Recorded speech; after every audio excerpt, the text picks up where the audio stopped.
A family is mourning the loss of a husband and father of 3 children who was shot during an armed robbery of a convenience store near the Dallas Zoo. Police say the shooter was a 29-year-old woman. Fox 4's Lori Brown live in Dallas. Lori. Clarice, an employee at the Chevron gas station, got tears in her eyes when I asked about Inniath Saeed. She told me that he had worked there for 6 years. Dallas police say Inniath Saeed was 52 years old. In a GoFundMe post written while he was still alive, his son wrote, "My father was the sole earner in my family, which includes my mom and my 2 younger siblings who are 5 and 13 years old. My family is facing extreme financial challenges now and are in desperate need of help." A customer of the Chevron Deli Mart on South Marsalis Avenue was saddened to learn that Saeed did not survive. He's a very good guy. He was all about his job. He was very serious about his job. There was no really complaints about him. He looked out for everybody if you needed help. The Dallas Police Department charged 29-year-old Aaliyah Horn with capital murder. DPD says they got the call about the shooting at around 5:45 a.m. July 8th. According to the arrest affidavit, surveillance video shows the shooter placing a water bottle on the counter in front of the cashier, Saeed. There's an argument. The shooter draws a handgun, aims it, and fires a shot into Saeed's neck. The affidavit says Horn then grabs her water bottle and leaves the store on foot. That's when another employee followed the shooter southbound on Interstate 35 to 12th Street. Arresting officers arrived and began searching. The affidavit says an officer observed a bamboo tree fall and looked in the direction of the trees when he saw Horn matching the description. She then decided to run from the arresting officers, but they could still hear rustling in the tree line. They saw her exiting a backyard fence and placed her in custody. Officers found a black 9mm handgun on top of a fence post. It was loaded with a round in the chamber and 10 rounds in the magazine. Turns out Horn was already wanted for a shooting 3 days earlier on July 5th. The affidavit from that case says she knocked on the door of a home on Alameda Drive. Suspect Horn pointed a handgun at the face of complainant and pulled the trigger. The firearm jammed and did not fire. She then tried again. This time the weapon fired and complainant was struck in the right arm near the elbow. The victim survived and told police Horn dropped possible drugs on the ground. Police recovered K2 synthetic marijuana from the scene. It is unclear from the affidavits what steps police took to find Horn before Saeed was killed. Somebody that was innocent that died for a non-cause, you know. Yeah, he was just doing his job. Yeah. Horn's criminal record includes a conviction for family violence assault, as well as drug possession and driving under the influence. Clarice, her bond is set at $1 million. Lori, thank you. Grand Prairie police are looking for a group of thieves who broke into a small business, stealing tens of thousands of dollars. Surveillance video inside Lily's restaurant shows the group in hoodies and masks removing a safe from the back office. While we were talking to this owner of the business, another business owner in Dallas came forward saying his business, too, was the target of a very similar crime. Fox 4's Peyton Yeager spoke with both and joins us live. Peyton. Steve, and these suspects, they worked quick. They took tens of thousands of dollars from both of these businesses, and when they were inside, it only took just a few minutes. Now, these 2 business owners, they came in contact today, this afternoon, through social media, now wondering if they were hit by the same group of people. Right off Interstate 30 at Beltline Road in Grand Prairie, Lily's restaurant was open Thursday. But behind the scenes, a family-owned business is hurting. The storefront is half restaurant, half convenience store. You're seeing my mom's money that she works hard for just being taken away. Early Thursday morning, just before 4, a trio of burglars broke into the Grand Prairie restaurant through the back door. And he said it's the crowbar. You could see it right here. Surveillance video shows 3 men in hoodies notice a safe in the office and immediately use tools to get it off the screws. One of the suspects, wearing yellow gloves and a ski mask, eventually notices the camera and knocks it over. In total, they stole around $25,000 intended for families in different countries. The money that they actually stole wasn't even ours because it's a money transfer business that she has. So it actually got we're having to pay all that money back. While we were interviewing Marie Bonilla about the burglary at her family's business, she came in contact with Jose Correa from Ceviche Loco in Dallas. His restaurant off Lake June Road also has a money transfer service. It was hit by a group of masked and hooded robbers early Monday morning. The men went straight to the money transferring stall. What a tool they had crowbars, they had sledgehammers. They took multiple safes and flat screens off the wall. In one of the clips, a man walks into frame wearing yellow gloves and a ski mask, just like one of the robbers seen in the Grand Prairie restaurant. Fox 4 reached out to Dallas police to see if they're investigating a possible connection. Police have not confirmed if they are. However, Thursday, Correa says he contacted Dallas police to make sure his detective also has the Grand Prairie video. We share videos and everything, we share information, and yeah, it looks very similar. Now, a getaway vehicle was not captured on video for the Grand Prairie business, but over in Dallas at Ceviche Loco, the owner tells me his video captured a black Nissan Titan take off after the burglary, and he handed over that video to the Dallas detective. Dallas FBI needs your help finding a man who robbed a bank and a credit union in 9 days. The FBI calls him the Derby Desperado. Fox 4 Sean Rabb has the surveillance images and video the FBI wants you to see in tonight's trackdown.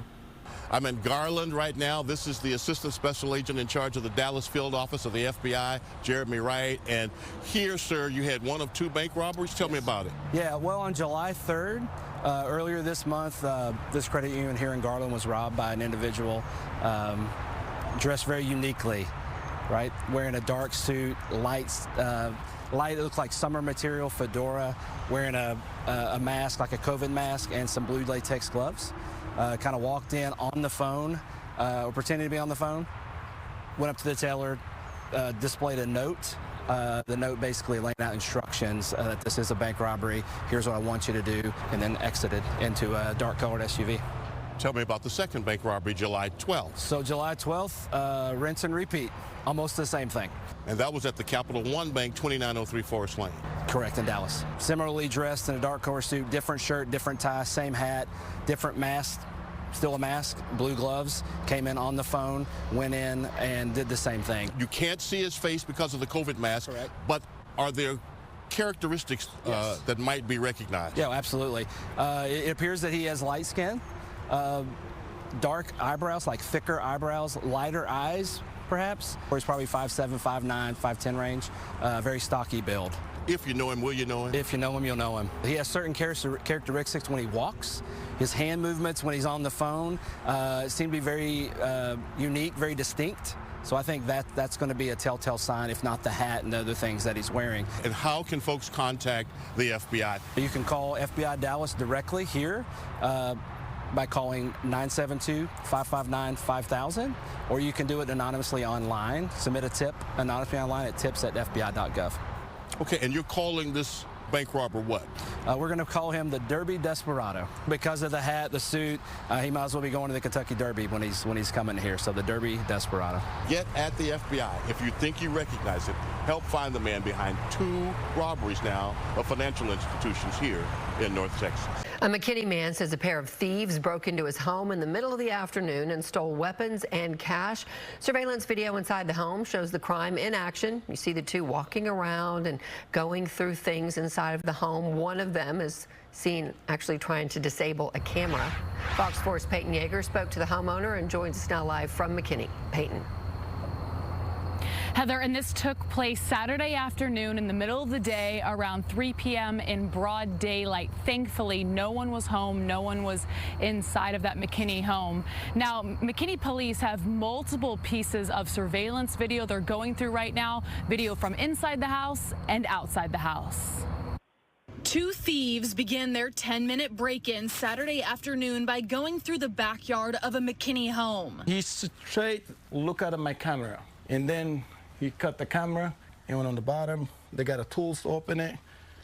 So from here, The two men ransacked the house, eventually finding Delshad Othman's shotgun and a safe. One of the suspects grabs a blue blanket from the laundry room to cover the safe. The second suspect wraps the shotgun in a pillowcase. Inside the safe, another firearm and what Othman says was more than $400,000 in cash. I just sold my land a while ago, and I work only cash on a dealership. For that money, I work hard. I work hard for it. The two men struggled to pick up the safe before walking out the front door. Thankfully, no one was home. And nobody got hurt. Money, I can bring the money back, but I cannot bring my kids back. Prior to the break-in, multiple vehicles in the driveway didn't deter the thieves. Othram says since owning multiple used car dealerships, he usually has cars parked outside. After watching the surveillance video multiple times, he says he doesn't recognize the two men. I check all of them. I did not see those people. I want to check all my camera works, none of them. Othram also tells me his surveillance video from inside and outside shows the two men just walking down the street, holding a shotgun, holding a safe, so a suspect vehicle was never in frame of the video. The lead detective in a recently solved cold case in Mesquite detailed how the FBI and recent DNA technology helped identify a rape suspect 10 years after the crime. Fox 4's David Centenry in Dallas at the Dallas County Jail tonight with the story. David? Yeah, this is the first time this type of genealogy testing has led to an arrest for Mesquite Police Department, and it hopes that moving forward it can use the same type of testing to solve other unsolved cases. I felt like we were just running on a treadmill, like we were making moves, we were staying active, and we weren't making any progress. For nearly 10 years, Mesquite Police Detective Brandon Snyder was chasing a case he desperately wanted to solve.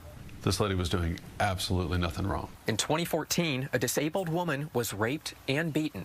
She didn't know this guy. She's out for an evening walk and was attacked. A rape kit led to investigators collecting DNA evidence, but they had no idea whose DNA it was. Still, they kept working. We were going to get that lead. In 2022, Detective Snyder learned about IgG, Investigative Genetic Genealogy, and the public DNA database website, gedmatch.com.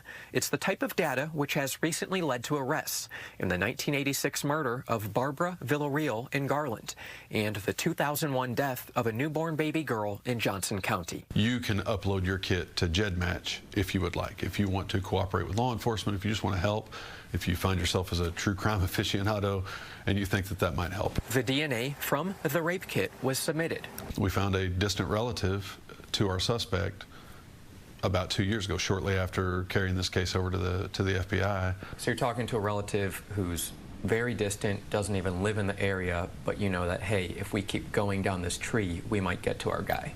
Yeah, absolutely. We're just building out a family tree. That's really all that we're doing. In April, investigators identified Jorge Post as someone in that gene category who at the time of the rape lived a block away from the crime scene. Once we finally found a family member that lived here in the immediate area, of course, then your focus starts to shift. Undercover investigators say they collected additional DNA from a Coke can Post drank from, and that DNA matched the DNA from the rape kit. Last week, nearly a decade later, Post was arrested at a home he was living at in Dallas. We found the person responsible. Post is in the Dallas County Jail behind me. Bond is set at $5 million. That's one of the highest bonds I can recall seeing here in Dallas County. And speaking with that detective who's been with the department for more than 20 years, he also says it's one of the highest bonds that he has ever seen. Steve, Heather, back to y'all. All right. They don't want him bailing out for now. All right, David Centenry live at the county jail. Thank you. A Texas man faces up to life in prison for trying to have sex with who he believed was a 13-year-old girl. Instead, he was talking to an undercover officer who used a de-aged photograph of herself when talking to him. Fox 4's David Centenry takes a deeper look at this investigation. David. Well, the undercover officer who was posing as that 13-year-old girl told the predator that she was having second thoughts about meeting him and that she was scared. The predator told her that she was being whiny and needed to relax. Ultimately, he drove more than an hour to meet her at a park, but was met by law enforcement. These photos appear to be of a 13-year-old girl. The thing is, they are not. They are photos of a police officer in the West Texas city of Snyder, but altered to make the officer appear younger, which led to a child predator being arrested and now convicted after he tried to meet for sex at a park with liquor and candy. So it's just another example of law enforcement taking advantage of the advances in technology to better use these sting operations. Attorney Toby Shook is not affiliated with this case. I mean, before they would use either photos that they just had in stock, something like that. Federal court documents reveal the officer created a social media profile in February, posing as a 13-year-old girl. 38-year-old Jose Luis Espinoza Jr. reached out to her discussing sexual activity while requesting photographs. The officer sent photos of herself, but used age regression technology to appear younger. Espinoza sent sexually graphic messages and said, "You really are a kid, aren't you? Guys get locked up for talking to girls like you." On February 7th, Espinoza was arrested at a park where he told the undercover officer to meet him for sex. He was found with a promised bottle of whiskey, as well as a bag of Skittles. He also brought a towel, condoms, and a handgun. Yeah, these sting operations are becoming more and more common. Shook says it's critical for undercover officers to not entrap the suspect. An officer can pose as a child, but they have to let the suspect engage in the illegal activity, as was done in this case. They can't be the person who's reaching out and trying to convince them to commit this crime or actually put it in their mind, so to speak, when we're talking about entrapment. The officers are pretty well trained in how to correspond with the suspect. Espinoza is awaiting sentencing. He is facing at minimum 10 years in federal prison. Clarice, back to you. David, thank you. Two teenage girls are charged with capital murder in the shooting death of an 18-year-old man. It happened around 5:15 Sunday morning in the 2500 block of Houston Street near the American Airlines Center. Dallas police are looking to arrest a third suspect. Fox 4's Stephen Dial joins us live with more. Stephen. Clarice, that second arrest happened just a few hours ago, according to Dallas police. We don't know much about the victim, but they all ran away from a traffic stop, and now DPD is searching for one final suspect. Dallas police made a second arrest in the murder of 18-year-old Jake Reynosa. He was killed around 5 a.m. Sunday. Police say he was walking in the Victory Park area, a densely populated part of Dallas where witnesses heard what happened. I woke up and I just heard something. I wasn't sure it was a gunshot or anything. I thought it was a hit and run, but I looked out the window and I saw a gentleman laying on the ground, and I saw three people that were running. Like, they looked at him, then they took off running. Dallas police said the suspects ran to a vehicle and left the scene. Later, officers located the suspect vehicle.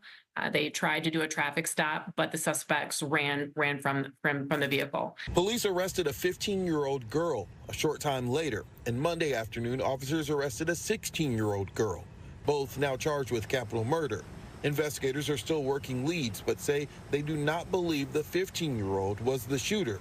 Mariana Malik was alarmed by the news. But when I found out that it was an actual shooting, it was a little bit more unnerving, because it's like, if you would have missed, like, you could have easily, like, I live on the 5th floor, you could have easily, like, you know, hit like a window or something and like took out an innocent person. It's like this person was also innocent, but it's like you could have, like, you know, harmed someone else. Police declined to say if there was a specific reason he was targeted. Kristen Lauman said investigators are still trying to locate a third suspect they believe is a man. They're obviously surveilling the area for surveillance video, also talking with any potential witnesses that were at the scene as well. As for Malik, who moved to Dallas 6 months ago, she said this is the second violent incident outside her residence, and she and her husband are thinking about moving. Very weird to see two, like, you know, violent crimes within this less than 6 months. So again, DPD having limited information about the male that they are looking for. The only definitive thing about the 3 suspects that DPD would share today was that they do not believe the 15-year-old was the shooter, but all 3 will be charged with capital murder. Stephen Dial Live. Thanks. All right, Dan, thank you. Mesquite police say a murder suspect used an AR-style rifle to shoot and kill an 18-year-old near a gas station. A task force would later find the suspect in a home in Rowlett. Fox 4's Peyton Yeager is in Mesquite tonight with the update. Peyton. Steve, and today we learned that Mesquite police had multiple pieces of evidence pointing to that 20-year-old suspect. The shooting was captured on surveillance video, allowing Mesquite police to track down the suspect vehicle within hours. Monday afternoon, Mesquite police revealed 20-year-old Omari Marshall is responsible for the murder of an 18-year-old and then a large police presence in a Rowlett neighborhood, sparking fear to the people living nearby. According to an arrest warrant affidavit Fox 4 obtained on Monday, Mesquite investigators tracked Marshall's vehicle to a Rowlett home. That's where officers took Marshall into custody. Cell phone video from last week's arrest shows the white Dodge Journey police say was connected to a murder the night before. Tuesday, July 9th, just before midnight, Mesquite officers were dispatched to a Shell gas station off North Town East Boulevard and found 18-year-old Cavante Slate shot in the chest. Slate later died at the hospital. Slate's older brother, who was present for the shooting, told police the two were meeting up with someone at the gas station. Detectives later learned it was a drug deal. Police reviewed surveillance video from the gas station. It showed a female behind the wheel of a white Dodge Journey with multiple passengers. Following a quick conversation, investigators say Marshall opened fire using an AR-style rifle from the back seat. City of Mesquite traffic cameras followed the Dodge east on Interstate 30. Plus, cell phone records revealed Slate and Marshall had been texting prior to the murder, leading investigators to make the arrest in less than 24 hours.